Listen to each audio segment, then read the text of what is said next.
Alors, je commencerai par cette conviction moult fois vérifiée que les participants aux entretiens de Valpré sont plus proches de la foule sentimentale que de la meute de loups, ce qui doit quand même nous rassurer d'une certaine manière, mais avec quand même un goût prononcé pour le réalisme et le regard à 360 degrés.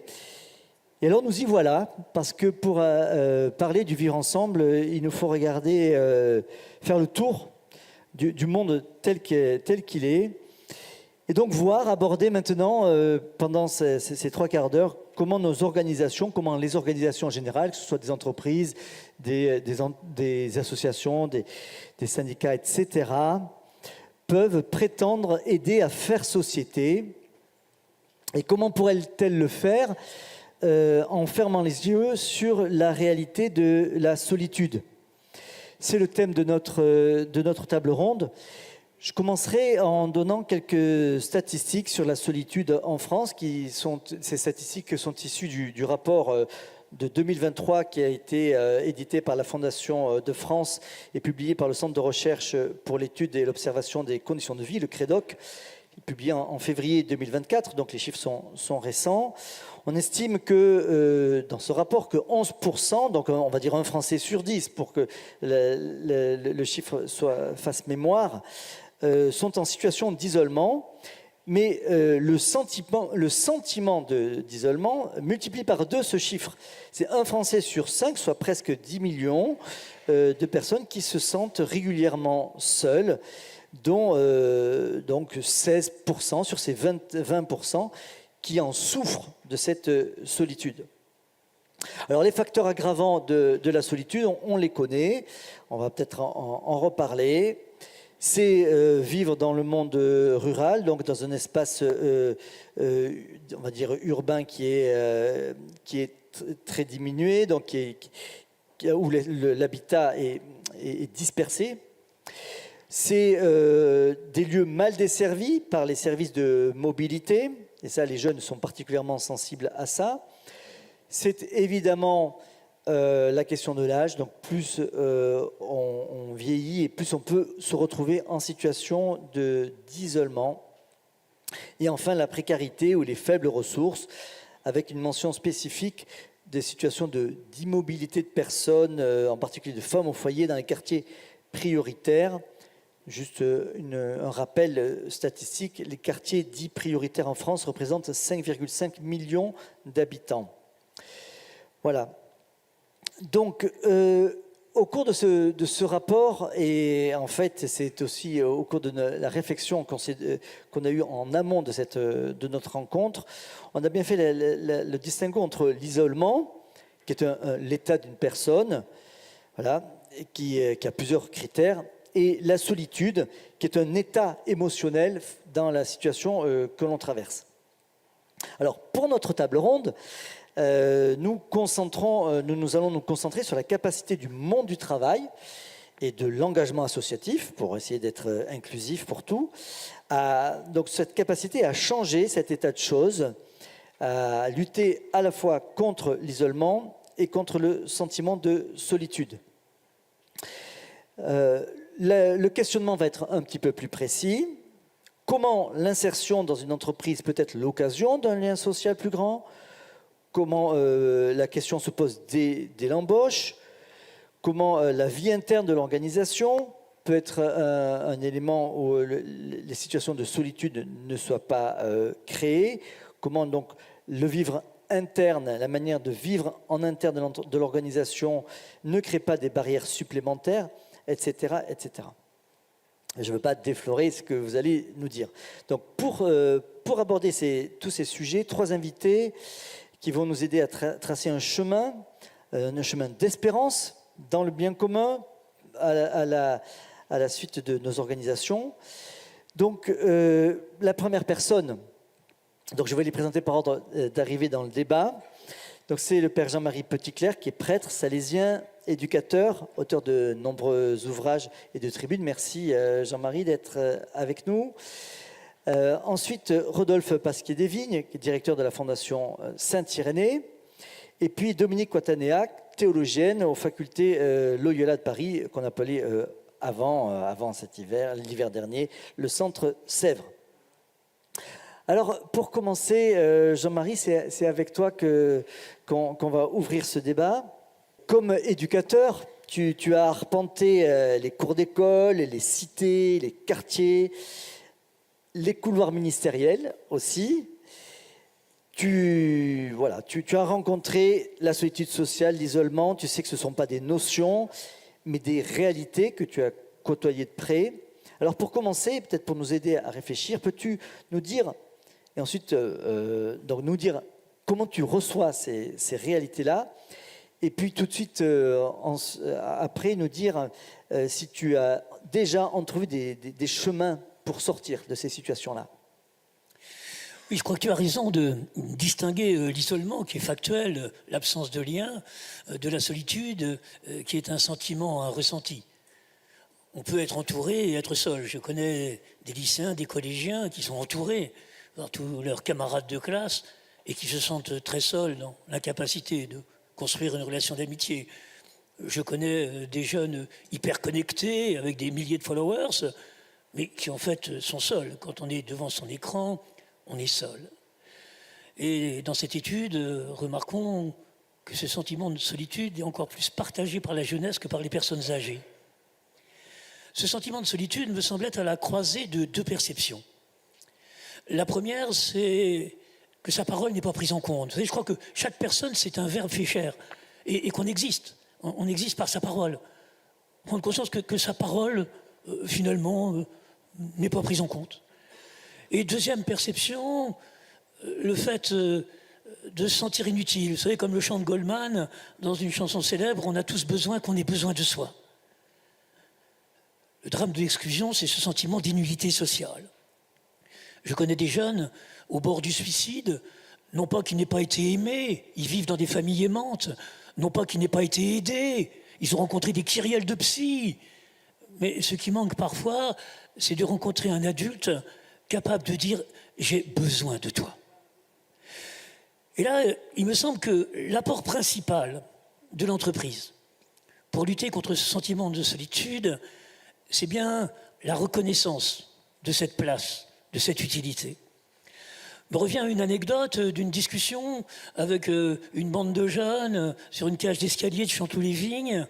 Et l'un, donc, en période d'essai, venait de se faire remercier par Peugeot-Poissy. Et je l'interrogeais sur le motif. Une nouvelle fois, il s'était absenté sans du tout avoir prévenu sa hiérarchie. Je dis, effectivement, on a besoin de toi, entreprise. Oui, me dit-il, mais ma grand-mère était malade. J'ai beaucoup de compassion pour ta grand-mère, mais dans la place de l'atelier, tu imagines. Alors me dit-il, mais Jean-Marie, ils sont 1625 ouvriers à travailler sur le site.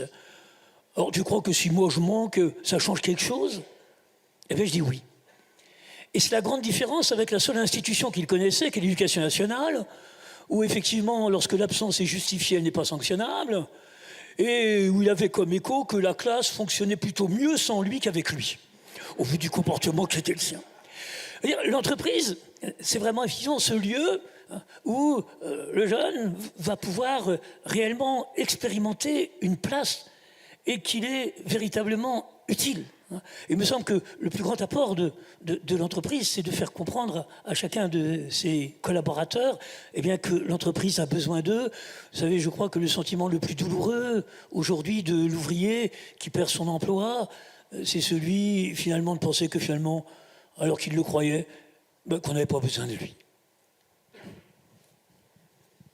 Alors, le pape François a repris de la théologie sud-américaine qu'il a beaucoup travaillé quand il était donc jésuite en mission pour la province d'Argentine, avant donc d'être archevêque de Buenos Aires puis pape.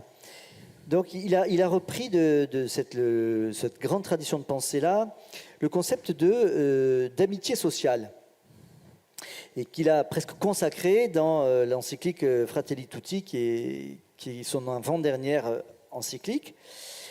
Est-ce que cette idée donc donc d'amitié sociale qui a débouché ensuite sur l'idée de fraternité.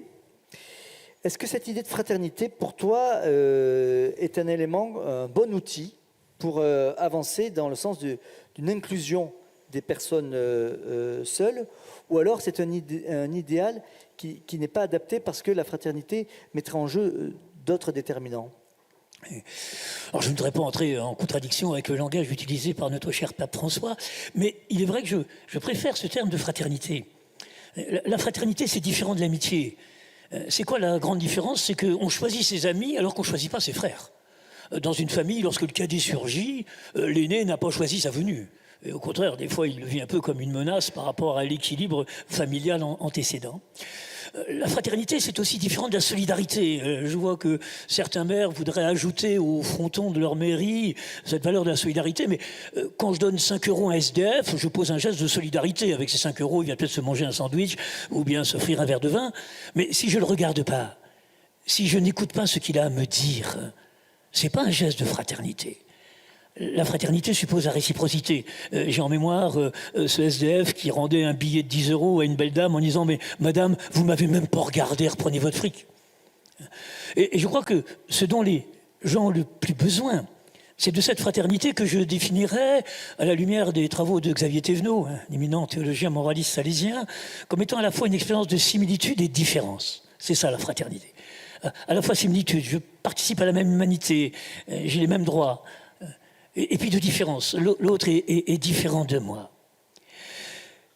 Et il me semble qu'aujourd'hui, effectivement, nous aurions tout intérêt à approfondir cette notion. Liberté, égalité, fraternité, voyons-nous sur tous les frontons de nos mairies, mais ces trois valeurs ne sont pas de même nature. Liberté, égalité, c'est de l'ordre du droit. Fraternité, c'est de l'ordre du devoir. C'est pas un droit d'être frère, c'est un devoir. Et nous sentons bien que si ce devoir de fraternité s'estompe, bien vite, les droits de certaines minorités sont menacés. Il me semble d'ailleurs que la fraternité est vraiment la clé de voûte de l'édifice républicain, parce que la liberté sans la fraternité pourrait virer à la toute-puissance, et l'égalité sans la fraternité pourrait virer à une idéologie égalitariste. Alors, développer un climat fraternel. Lorsqu'on parle d'entreprise citoyenne, j'aimerais dire que c'est une entreprise qui va savoir développer ce climat de fraternité à l'intérieur de ses murs et de son organisation. Et cette fraternité qui va se caractériser, et là, effectivement, une des thématiques fortes de la doctrine sociale de l'Église, par cette attention aux plus faibles. Vous savez qu'on mesure la force d'une chaîne à la résistance du maillon le plus faible. C'est la résistance du maillon le plus faible qui est le meilleur indicateur de la force d'une chaîne. Et j'aime dire qu'on mesure la force d'une organisation humaine à l'attention qu'elle porte aux plus petits, aux plus fragiles.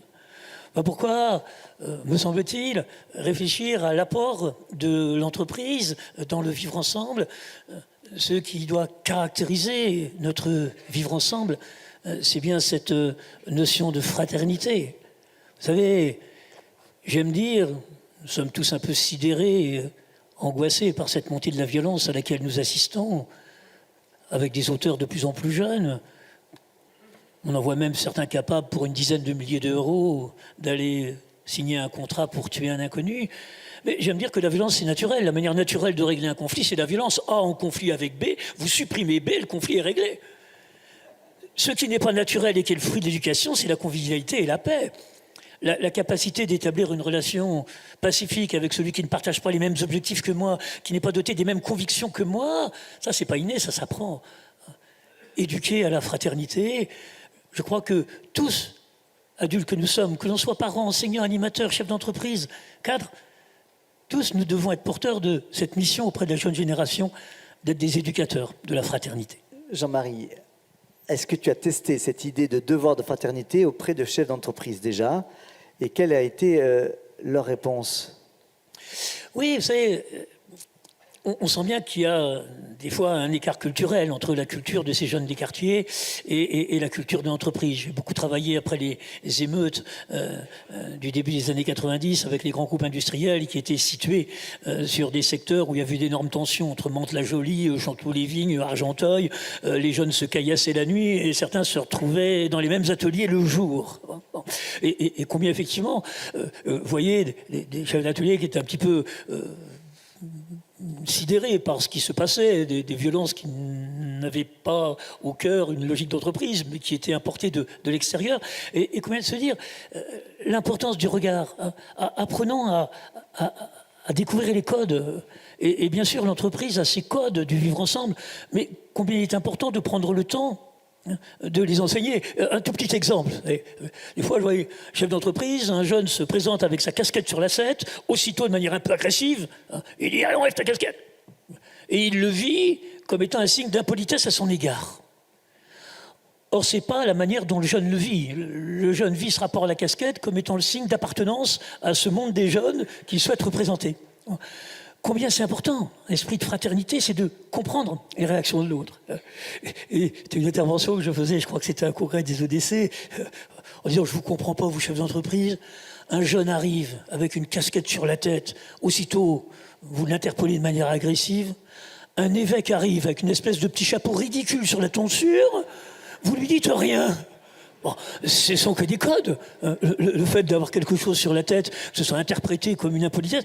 Mais combien il va être important dans ce climat de fraternité d'apprendre à découvrir un petit peu les codes du vivre ensemble de cette jeunesse que l'on embauche, si on veut effectivement permettre à ce vivre ensemble de se bien dérouler au sein de l'entreprise.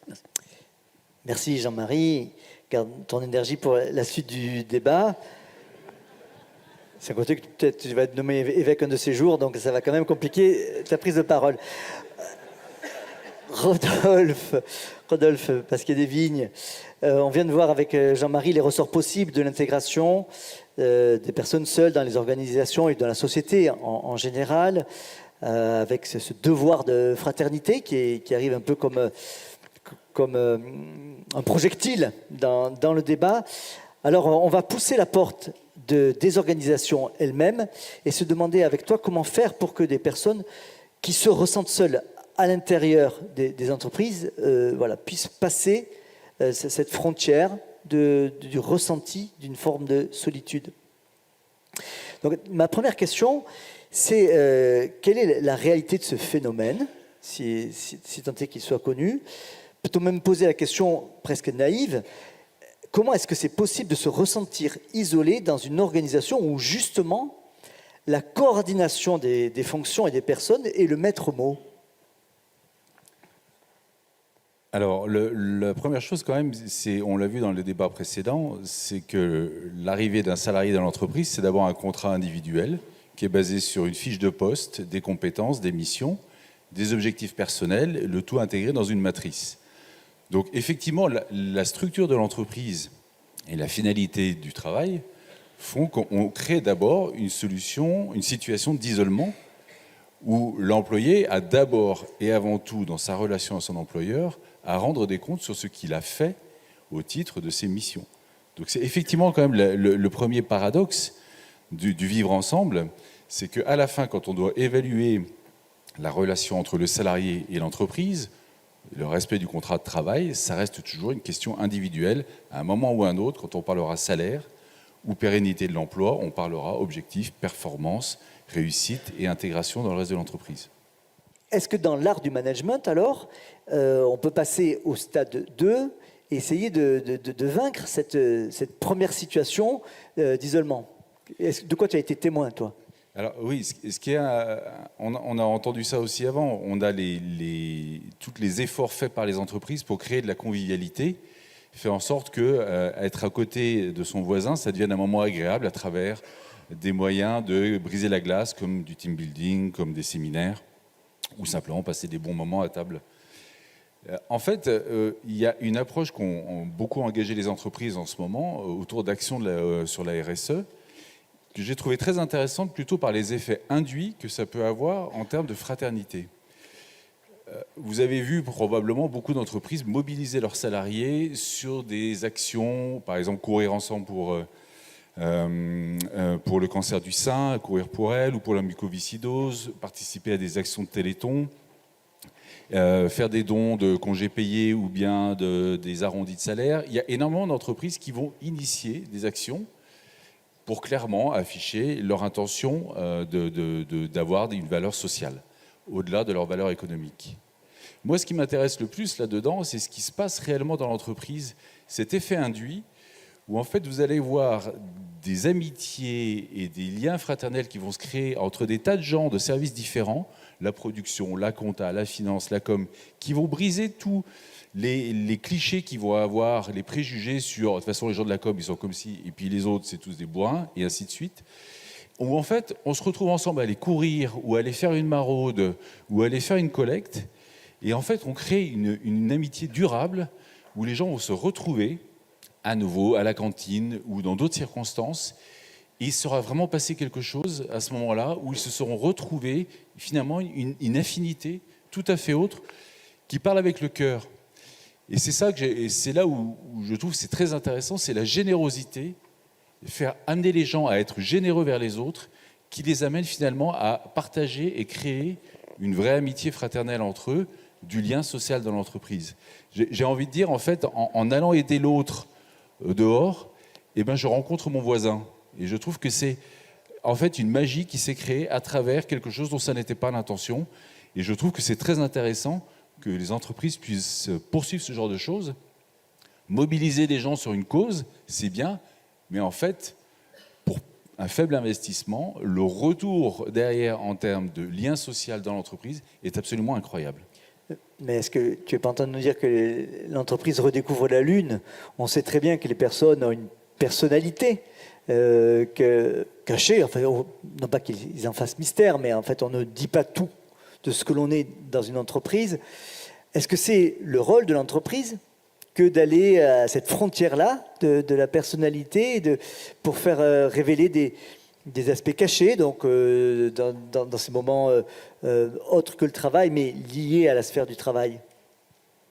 Alors, c'est un aspect culturel intéressant. Effectivement, dans l'entreprise, on aime créer de la convivialité et les gens vont assez spontanément parler de leur hobby. Celui qui va faire l'UTMB, celui qui est allé faire l'Urban Trail, ceux qui vont faire d'autres marathons. Il y a des choses qui se connaissent, qui se partagent. Bon, moi, je ne fais aucun des trois, donc je n'ai pas beaucoup d'amis dans l'entreprise, c'est pas grave. Mais en fait, il y a déjà un premier réseau qui se fait, mais que j'appellerais assez superficiel.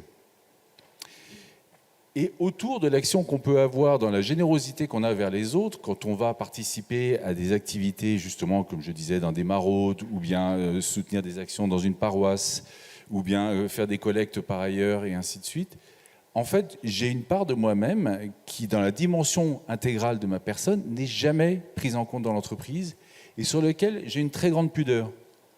Les gens n'osent pas dire ce qu'ils font à côté. On sait très bien qu'un tel, il fait du sport, que l'autre, il fait de l'apiculture, que le troisième, il a une maison à la campagne où il adore faire du jardinage.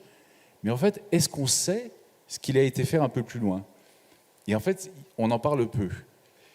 Et là, le message que j'ai envie de passer, c'est qu'il y a, à mon avis, ici, un trésor caché absolument incroyable, d'une vraie fraternité qui peut se créer dans l'entreprise.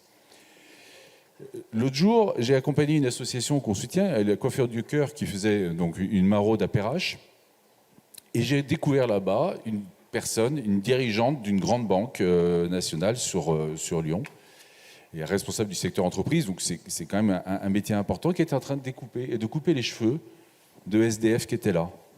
Et je lui ai dit, mais c'est incroyable, j'aurais jamais cru que tu faisais ça. Il me dit, ah non, mais ça je le cache, hein, je fais bien, comme on l'a entendu tout à l'heure, vie privée, vie professionnelle.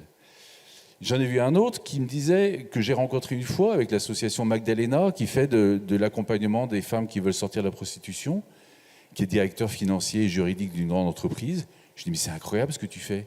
Il me dit, oui, non, mais on n'en parle pas. C'est mon jardin secret.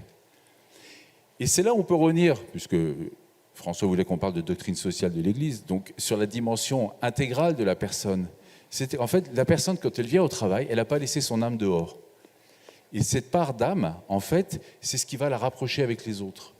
Donc l'enjeu pour le manager et l'enjeu pour les RH des entreprises, parce que c'est quand même un peu le sujet, c'est comment est-ce que j'arrive à faire en sorte que cette part de générosité, cette part du cœur que chacun a, je peux la faire émerger parce que c'est ça qui va rapprocher les gens, parce que c'est ça qui va faire que les voisins de bureau vont devenir en fait des gens qui se partagent beaucoup plus que simplement une culture d'entreprise, mais quelque chose de très profond en eux.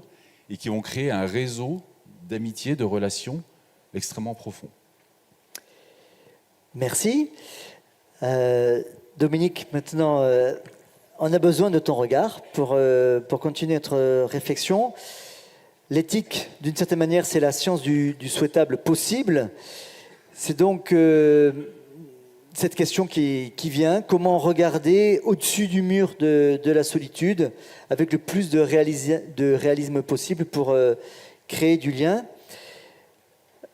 Ma première question, c'est est-ce qu'il est légitime d'attendre des organisations, qu'elles soient des entreprises, des administrations ou autres, qu'elles endossent ce rôle de créer du lien au-delà de ce qui est strictement nécessaire dans la fonction professionnelle attendue?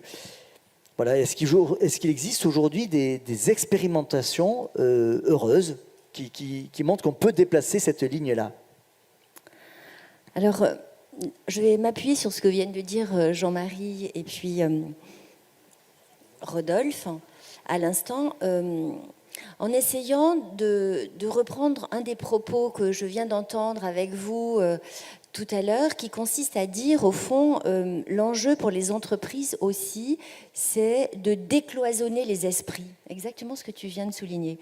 Dire, au fond, peut-être que la mission, les valeurs que portent les entreprises pourraient être questionnées dans les deux sens. Je m'explique.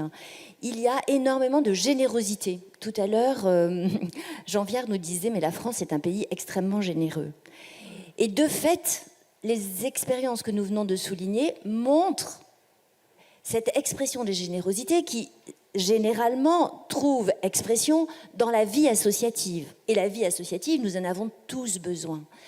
Mais il y a des expérimentations qui me semblent porteuses de cette capacité qu'ont les entreprises, les associations, les politiques publiques de décloisonner ensemble les représentations de qu'est-ce que ça veut dire des sociétés inclusives qui luttent contre l'exclusion des derniers ou l'oubli des derniers.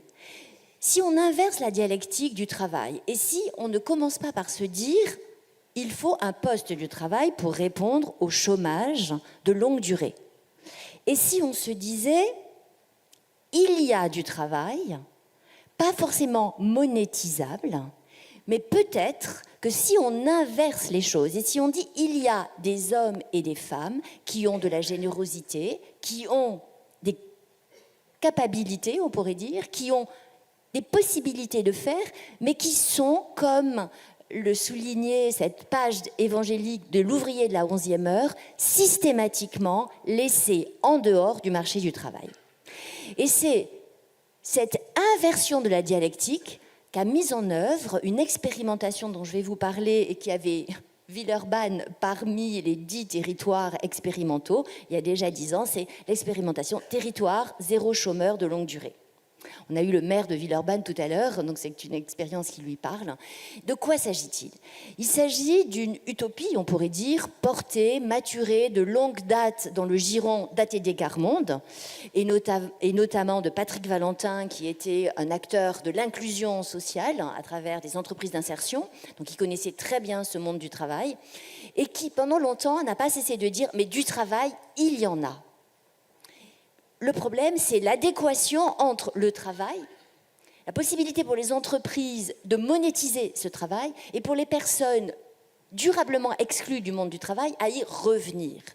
Et donc l'expérimentation territoire zéro chômeur de longue durée, c'est choisir des territoires qui vont faire se lever ce désir ensemble, politique publique, politique entrepreneuriale du territoire et acteurs associatifs, de créer une entreprise à but d'emploi. Donc, voyez bien, il s'agit bien de créer une entreprise. Pourquoi une entreprise ? Parce qu'il est nécessaire de réinsérer ceux qui n'ont pas de contrat de travail à partir de ce qu'on a entendu sur la mission des entreprises. La mission des entreprises, c'est de gérer des hommes et des femmes au travail, dans une dynamique qui va leur permettre de retrouver la dignité de travailleur. Avoir un travail, c'est avoir une position sociale. Pour ceux qui en sont exclus durablement, c'est relever la tête. C'est vraiment une marche des fiertés. Et donc, cette entreprise à but d'emploi cherche l'exhaustivité sur le territoire, que tous ceux qui sont durablement éloignés de l'emploi puissent être salariés en CDI. Et comment le faire ?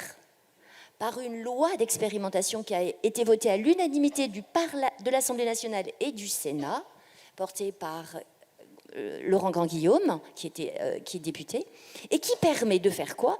De rassembler tous les guichets d'aide sociale fléchés vers cette entreprise à but d'emploi qui va pouvoir salarier et inventer, et voilà la deuxième piste, inventer avec les hommes et les femmes qui sont du coup réinsérés dans le monde du travail, le type de service monétisable qui va être proposé sur le territoire. Ça peut être couper du bois pour les personnes âgées qui ne peuvent plus. Ça peut être recycler pour Saint-Gobain et en sous-traitance du vitrage qui avait été démonté des différentes restauration énergétique des bâtiments. Ça peut être faire du jardinage, ça peut être du lombric, ça peut être des milliers et des milliers d'idées, du recyclage de tissus, etc.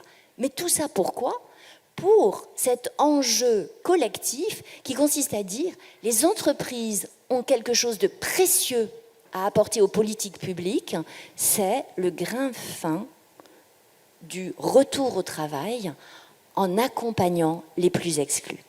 Dominique, est-ce qu'à ce moment-là de tes convictions, tu ne te dis pas que tu es en train d'ouvrir la possibilité d'une espèce de nuit du 4 août de l'entreprise ou de grand Grenelle des entreprises en disant, au fond, les entreprises aujourd'hui ne peuvent plus passer à côté de cette mission d'inclusion. C'est d'ailleurs dans l'intérêt de tous, donc dans leur intérêt. Est-ce que tu irais jusqu'à, puisque tu es théologienne, tu as le droit, proposer une notion d'entreprise intégrale, comme le pape François, lui, a parlé d'écologie intégrale au moment où il a fallu qu'il ouvre largement le débat sur la question de l'homme par rapport à la nature. Est-ce que toi, tu es en train de dire, au fond, il faut ouvrir largement la question de l'homme par rapport à l'entreprise et proposer peut-être cette notion d'entreprise intégrale ? Alors, il me semble que dans cette notion d'intégrale, il y a à la fois une grande opportunité et un grand danger de l'usage de ce terme. Parce qu'intégral ne signifie absolument pas d'être dans une perspective qui voudrait absorber tous les itinéraires. Et ce que j'ai souligné, c'est la nécessité que chacun soit à sa place. Les pouvoirs publics ne vont pas faire le travail de l'entreprise, les associations ne vont pas faire le travail de l'entreprise, mais ensemble, en décloisonnant les silos, apprendre à gérer cette dynamique de exhaustivité. Au fond, qu'est-ce que c'est que l'écologie intégrale ? C'est ne rien laisser en dehors de ce défi de transformation de nos imaginaires, de nos récits de la vie bonne. On travaille sur des dynamiques de vision du bien commun. C'est quoi une vision du bien commun ? C'est une vision dynamique dans laquelle on agrège les équipes, dans laquelle le projet social, le projet entrepreneurial, le projet citoyen trouve un horizon d'espérance qui nous dit aujourd'hui, la conflictualité, la violence sont des enjeux contre lesquels il nous faut nous élever, mais nous élever ensemble, chacun à partir des zones d'expertise et de talents qui sont les nôtres. Donc l'enjeu n'est pas que l'entreprise absorbe tout et qu'elle devienne le lieu de tous les savoirs, mais qu'elle permette de traverser et de construire des ponts dans la dynamique du pape François, cet enjeu de fraternité, parce qu'il ajoute fraternité universelle, c'est bien l'enjeu de construire des ponts qui permettent aux plus exclus, aux plus isolés, de retrouver ce regard qui reconnaît « tu es là et nous avons besoin de toi ». Bien sûr que tu es utile, précieux, unique, et que cela, les entreprises seules ne peuvent pas, les pouvoirs publics seuls ne peuvent pas, les associations seules ne peuvent pas, mais ensemble, créer des collectifs où l'enjeu du caractère intégral, de la vision, on pourrait dire 160 degrés, de ce qui permet de construire du commun et de s'y tenir pour aujourd'hui et pour demain, ouvre l'horizon d'espérance dont on cherche à trouver des germes qui nous permettent de dire « c'est possible, regardez, à Villeurbanne, à Mauléon, ça marche ». Merci. Alors, comme François Morinière l'a dit, la Croix est partenaire des entretiens de Valpré. Dans l'hebdo de la semaine, l'hebdo de la semaine en fait met en titre Mon entreprise laboratoire de la société, et on fait on donne la plume à un certain nombre, enfin là, on donne la plume, en tout cas on tend nos pages à un certain nombre d'acteurs. Donc quand on a préparé notre table ronde, on n'était pas contre de faire ça in vivo. Donc on a encore 9 minutes et 42 secondes pour cette table ronde. On est prêt tout à fait à prendre des questions. Donc s'il y en a qui ont l'audace de le faire, vous pouvez vous lever et on prendra votre question. Mais on ne s'interdit pas de s'interpeller mutuellement. Et moi, j'aurais, donc, pour lancer le débat, s'il n'y a pas une question qui se lève tout de suite, demander à Jean-Marie Petitclerc, qui nous a parlé tout à l'heure du regard, quand Dominique propose aussi, en fait, de regarder mieux, de regarder largement, d'avoir un regard exhaustif sur la réalité pour proposer une nouvelle mission aux entreprises. Est-ce que c'est quelque chose qui résonne dans ta réflexion? On parle beaucoup du vivre ensemble. Mais il me semble que pour construire le vivre ensemble, le faire ensemble est le meilleur outil de construction du vivre ensemble. Parce qu'il s'agit simplement de se côtoyer dans un esprit de tolérance. Non. Et là, pour moi, c'est là la valeur d'entreprise. Et je trouve important, parce qu'on voit des fois, à la fois il y a une bonne image d'entreprise dans le monde des jeunes, parfois elle est moins bonne dans le monde des éducateurs. Une entreprise, c'est un groupe d'hommes et de femmes qui se réunit pour produire un bien ou un service qui va améliorer le bien-être de nos concitoyens. C'est ça l'entreprise. Combien je regrette aujourd'hui que les aspects financiers viennent en premier. Je vois effectivement, chef d'entreprise qui va parler d'entreprise, ça va d'abord être les chiffres. C'est comme si j'expliquais à mes paroissiens que la messe, c'est l'occasion d'avoir une quête. Ça serait quand même un petit peu, à mon avis, un peu limité. Bon, tant mieux, bien sûr, la paroisse aura besoin de l'argent des fidèles. Bon, mais c'est au service, tout ça. Bon. Donc, retrouver, je crois que c'est important, ce sens de l'entreprise et de permettre effectivement à ces jeunes d'être associés à un faire ensemble en ayant sa place. Pour moi, c'est ça la part spécifique que peut porter l'entreprise à la construction de ce vivre ensemble. C'est bien de rester dans cette idée du faire ensemble. Alors, est-ce qu'il y a des vocations de journalistes parmi vous pour poser une question à nos intervenants? Bonjour Arnaud, Vincent Barneau, je suis actuellement directeur commercial à temps partagé. J'ai beaucoup travaillé en grande entreprise. Et la question que je me pose, c'est comment articuler ce que vous dites, qui est très fort sur la fraternité, avec la manière dont on gère l'entrée des personnes dans l'entreprise, processus de sélection, on en prend certains, pas d'autres.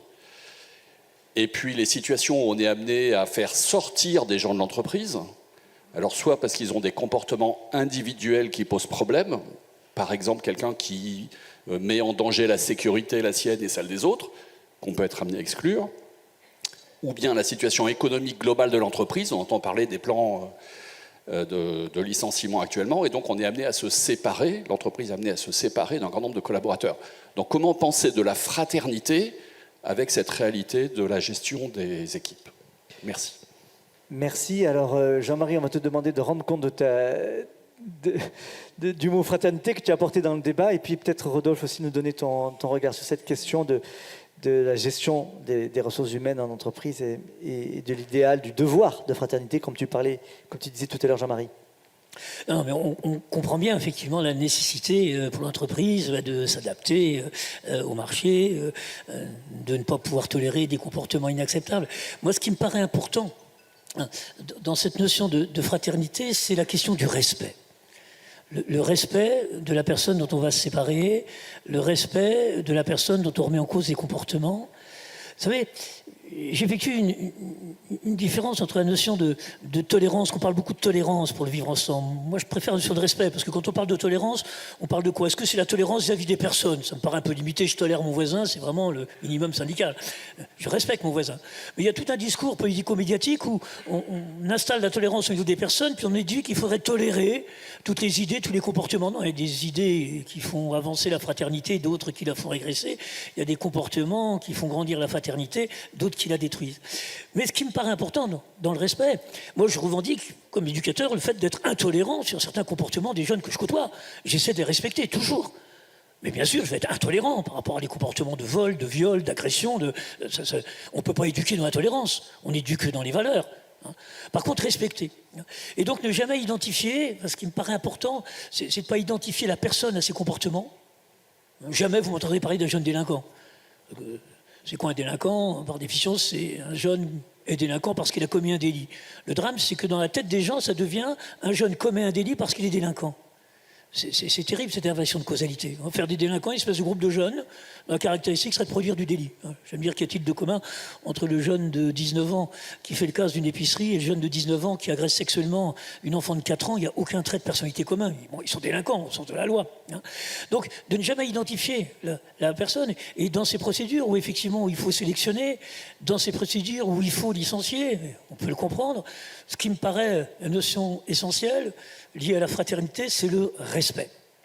Je ne remets pas en cause ta personne, je remets en cause ce comportement que tu as eu. Comme j'aime à dire, et je terminerai là-dessus, quand je m'adresse aux parents, c'est complètement différent de dire à son ado « t'as fait une connerie » ou « t'es con ». On ne dit pas du tout la même chose. Dans le premier cas, on parle de la connerie, ça peut être une belle connerie, ils en sont capables. Dans le deuxième cas, on stigmatise à partir de la connerie, on étiquette. Combien c'est ça pour moi la fraternité? C'est pas tolérer tous les comportements, c'est pas, mais c'est être toujours respectueux de la personne, quels que puissent être ses écarts de langage ou ses comportements. Alors Rodolphe et puis Dominique. Je reviendrai sur le fait que l'appartenance à l'entreprise, dans le contrat que chacun a, il y a une attente aussi en termes d'équité et même de justice. La justice, ça va être la façon dont on va traiter le cas, mais en fait, chacun attend de son manager et de toute la hiérarchie, donc de l'entreprise dans son ensemble, est-ce qu'il a un traitement qui soit équitable et qu'un comportement inacceptable d'un autre le soit autant qu'il le serait si c'était moi-même qui l'avais commis. Donc, en fait, je pense que dans le corps social, il peut y avoir fraternité que dans la mesure aussi où les règles du jeu que donne l'entreprise sont appliquées avec équité entre tous les participants. Elles doivent être appliquées avec respect et justice, comme le disait Jean-Marie, mais c'est vraiment pour moi, c'est une condition sine qua non. On peut créer la fraternité, mais d'abord, il faut que tout le monde ait droit aux mêmes règles du jeu. Que nous dit notre théologienne? Alors, c'est simplement l'expression de cette question, le respect des règles communes, qui est effectivement extrêmement difficile pour des hommes et des femmes qui ont été exclus de ce type de régulation. Et dans les entreprises, donc dans les entreprises à but d'emploi que nous avons travaillé avec la Fondation Jean Rodin, parce qu'elles sont soutenues notamment par le Secours catholique, qui est très impliqué dans le processus, l'enjeu, c'était, dans ce monde entrepreneurial, en effet, vous avez raison, quand on quitte l'imaginaire de l'associatif, qui serait un imaginaire faux d'ailleurs, dans lequel il n'y aurait pas de règles, il y en a bien sûr, de respect mutuel, à la fois d'inconditionnalité, de la reconnaissance des personnes, mais en même temps aussi de capacité à dire « là, ton comportement est inacceptable ». Donc vous voyez, l'enjeu de passage, on pourrait dire, à cette entreprise et à ces liens entrepreneuriaux au sein de collectifs de retour à l'emploi, consistait à se dire, mais nous aussi, entreprise à but d'emploi, on va être et on est confrontés à la nécessité d'accueillir de nouvelles personnes, de nouveaux salariés, mais aussi de licencier. Et vous voyez, ça a été vraiment un retournement de l'imaginaire en se disant, bah oui, comment le faire de manière respectueuse et en même temps pour ne pas mettre en danger l'ensemble du projet et l'ensemble des collaborateurs. Donc, de fait, c'est une question, parce qu'il y a aussi, dans des entreprises à but d'emploi, il y a le droit du travail qui s'applique, donc les règles de ce droit du travail, des syndicats, un CSE, etc., et donc des partenaires sociaux qui apprennent ensemble ce que signifie respecter ou abuser de ce contrat de confiance qui est tissé les uns avec les autres, pour que du coup, les rites aussi, moi je suis très frappée de voir à quel point, avec des personnes qui ont connu la grande précarité, l'enjeu des règles et des rites sont très très structurants et réconfortants. Ah oui, à ATD, ah oui, dans les équipes du SAPEL ou de la Pierre d'Angle, ce qui est important, c'est qu'on nous écoute, on nous respecte et on a des règles. On a des règles. Confidentialité, par exemple, dans le groupe, mais aussi non-violence. Voilà. Et quelqu'un sera là pour être garant de cette règle. Merci beaucoup.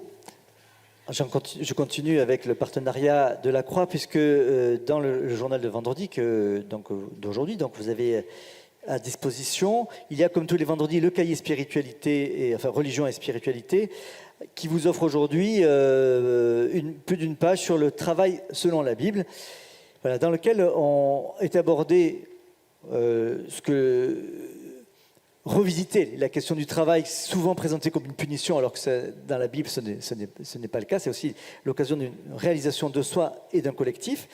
Et dans le collectif créé par le travail, il y a la notion de repos qui, selon la Bible, est indissociable du travail. Donc, étant donné le travail que vous avez fourni et l'attention dont nous avons tous fait preuve depuis ce matin, je pense que c'est un bon signe de finir avec cette notion de repos bien mérité. Merci. Merci Arnaud, merci à vous.